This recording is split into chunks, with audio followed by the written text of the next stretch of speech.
Hi Desirae, hope your trip was amazing. I'm sure Hamilton was just like the best ever. I love that you got to go take off and do that, and even like during the school year. That's fantastic. That's such a fun thing to do.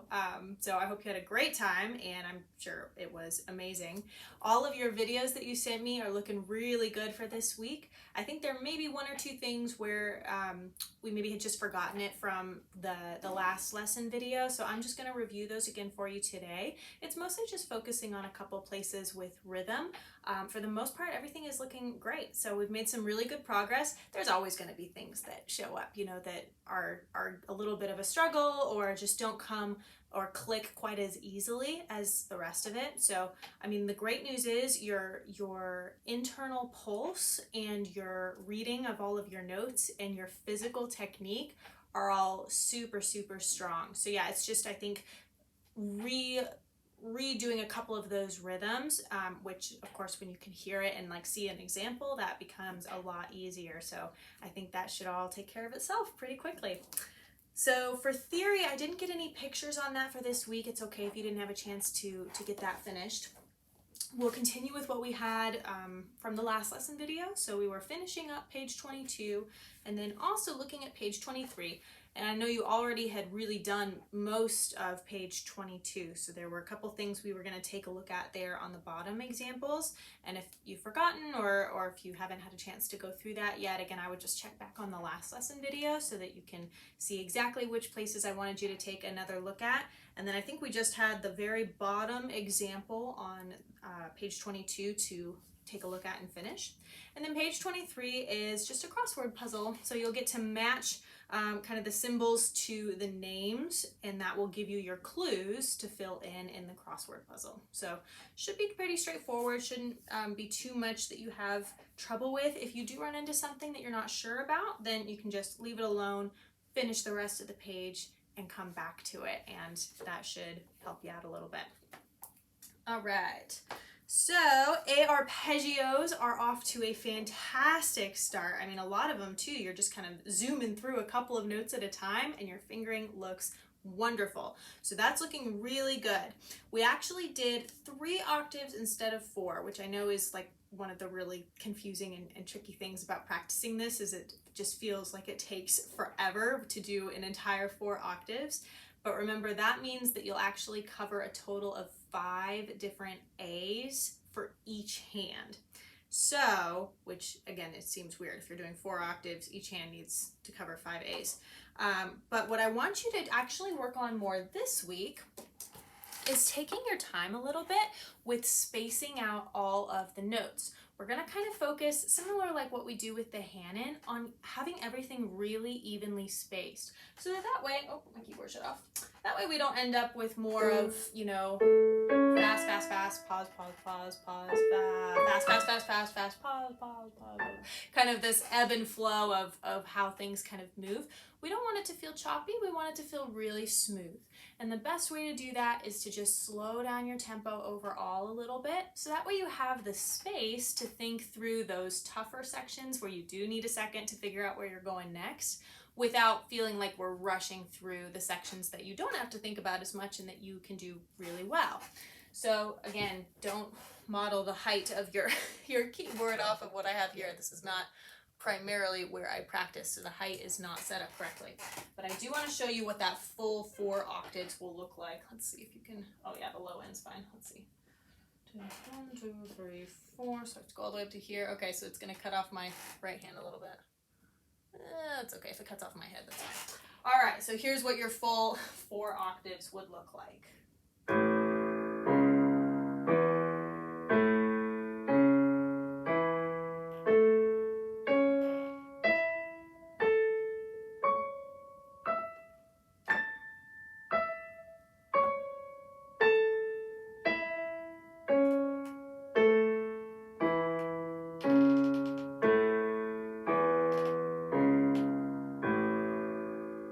Sorry if my squeaky chair is annoying. There you go. So you can see if I did just my right hand, I'm covering 5 A's, right? 1, 2, 3, 4, and 5 before I then come back down.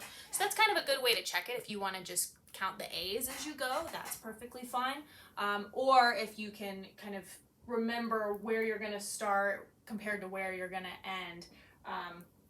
And there's a couple different ways to make sure you've got the full 4 octaves, but that's what we'll work on for this week. Slowing the tempo, getting it really evenly spaced all the way through, and making sure we get all 4 octaves. And this chair really squeaky. Sorry about that. All right, on to the Tarantella. So Tarantella is sounding really good. I think this is one of the ones where we maybe had forgotten some of the notes from last time, but they're, again, really easy fixes. So on this one, remember last time I talked about that DC all fine at the bottom of the page for this piece, and that means we actually go back to the beginning and play through the first section again until we see the word fine. And on this one, the word fine shows, oh, stay open, shows up at the end of the second line, and you can see there we have that thick double bar line that we're used to seeing at the end of the song that means the end, right? All the way down here, we still have a double bar line, but it's kind of on the skinnier side, and this really just means that we're switching into a different section after that point. This is really where the song will end. So you'll play all the way through the piece, right, just like what you did in your video, but then you'll jump, sorry, it's harder to aim when I can't actually look at what I'm doing. So then you'll jump back up to the beginning here and play from the beginning up until you finish the second line to end the song. Now with the A section as well, we have to make a couple of little adjustments to our rhythm. So especially for your right hand, there are a couple places where we're just speeding up a couple of the notes that'll actually go a little bit longer. So I'm going to play you the example here so that way you, again, can see and hear it. You'll have something to reference for the rhythm, because rhythm is kind of tough to fix on your own without being able to feel it out, you know what I mean? So here is the A section with all of the rhythm, and you'll hear some of those places where the notes are actually going longer than what we had in the video. So here we go.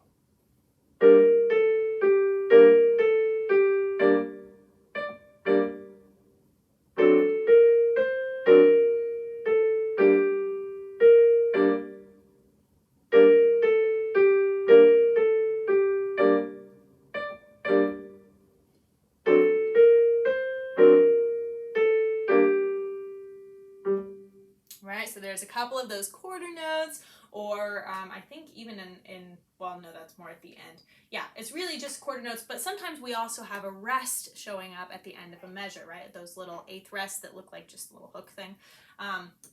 So that can also give us a place where we need to create more space in the piece. You also want to try and count through all 6 beats when you're playing through this. This piece is in 6/8 time, so we have 6 beats per measure, and the 8th note gets 1 count. So every time we see an 8th note, we count it as 1. So that means we want to really make sure we can feel out the 6 counts in each measure. When you're playing it, you could even practice the right hand by itself if you wanted, which would be more 1, 2, 3, 4, 5, 6, 1, 2, 3, 4, 5, 6, 1, 2, 3, 4, 5, 6, 1, 2, 3, 4, 5, 6. That's kind of a place where you'll have to end up waiting quite a bit at the end of that first line there. So you can see, I want to feel out all 6 of those counts. You can tell where the quarter notes are. Those are going to be held for 2 counts here because we're in 6/8 time. Quarter note doesn't get 1 count. Now that's the 8th note, so the quarter note will actually get 2. So hopefully that helps, but that's what we want to focus on for this week. First thing especially, super easy. When we finish the song, we just go back and play the A section again to make sure we got the whole piece there. And then when we are focusing on the A section, we'll get lots of extra practice on it since we're going to play it twice now each time you go through the piece, and we're really focusing on all of those rhythms, okay? All right, Hannon, we made some great progress on Hannon, especially coming down on the pattern. It's looking really solid, a lot better from last time. Very good job there. This week, we're gonna kind of shift our attention to the transition spots. And I think I did want to open up to this one, give you an idea. Let's see. Okay, we have number 4. So the first transition spot is going from page 1 into page 2, right? This is where we change from the pattern going up into the pattern coming back down. So with this one, when you get to your, I'm going to start at the very last measure of the first page, and I want you to listen to how it goes from the first page to the second page, because there's actually going to be no noticeable pause there. That is the tricky part about switching from one pattern to the next. So the last measure on the first page and the first measure on the second page. Okay, here we go.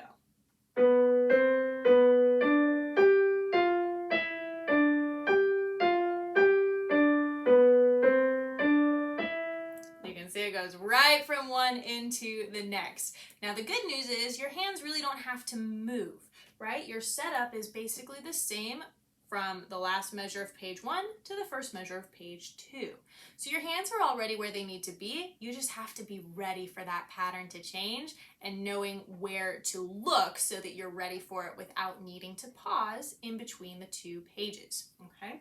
So that's the first place. The second place is the ending. Now here we actually, I think, cut off the ending just a little bit, which is easy to do because we're used to knowing, oh, if I got to C, that's the end, right? When I get to that very low C again where I started from. Here, this is still the case, but if you notice, the very last measure on your second page that has all these 16th notes here, right? This is the last, so this is technically your last measure with the C's, but this is the last measure with the 16th notes. If we look at this measure, we actually aim here. Okay, we actually end up going down to those same C's, right? That's the 5th note of the measure, right? 1, 2, 3, 4, 5.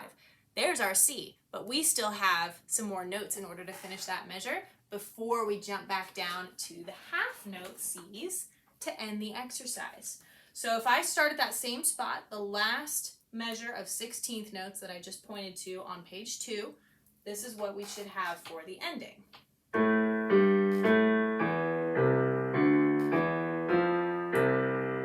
So when you end, you'll actually be going from F, which is the last 16th note, down to C for the half note measure, okay? So that's what we'll focus on for this, for this week, is just getting all of those transitions. I mean, they're not all of them, there's only the 2, but working on those transition spots, getting them smooth and getting them a little bit faster so that we don't have as big of a gap between page 1 and page 2 or page 2 and the very, very end, okay? All right, and then the only other thing was sailing. Off to a great start on this one. I'm just gonna toss this down here for a second. There we go. So with sailing, we did an excellent job with the left hand. All of those chords are looking perfect. And excellent job with the right hand too. So we did a great job with reading our notes and with figuring out the finger changes. All of that looks really good. So for this week, we're gonna again kind of shift our focus a little bit more to the rhythm, which really we just need for the right hand. Left hand has a really more simplified chord structure on this one, which means the right hand is really going to take charge with setting the pace and with establishing any of our rhythm, right? So your right hand, we're again working in 6/8 time here. So your 8th note gets 1 count, and they'll be the equivalent of 6/8 notes in each measure. So there's 6 counts per measure. And that means that our dotted quarter notes, which we have a good amount of in this song, are going to get 3 counts. So when we're starting this piece, we actually, here, I'll shift it down a little bit, you can see more of the notes there. We actually are gonna start with counting 3 counts each for the right hand, right? So we would start with 1, 2, 3, 4, 5, 6. 1, 2, 3, 4, 5, 6. And that part may feel a little bit longer than what you've been used to up to that point. Then we get to more 8th notes, right? Or our first 8th notes in this piece. So this would be 1, 2, 3, 4, 5, 6, and a big long one here. 4, 5, 6. 1, 2, 3, 4, 5, 6. 1, 2, 3, 4, 5, 6. 1, 2, 3, 4, 5, 6. Big long one here.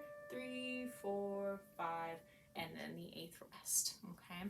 So hopefully that helps. I would use that as your model this week or making sure that you're getting all of the right lengths of time for each note, including and especially those longer ones. The longer ones end up being a little trickier, I think, because you have to make sure that you're feeling out exactly how many counts each one of those needs. So I hope that helps. I hope you have a wonderful week, and I will see you next time.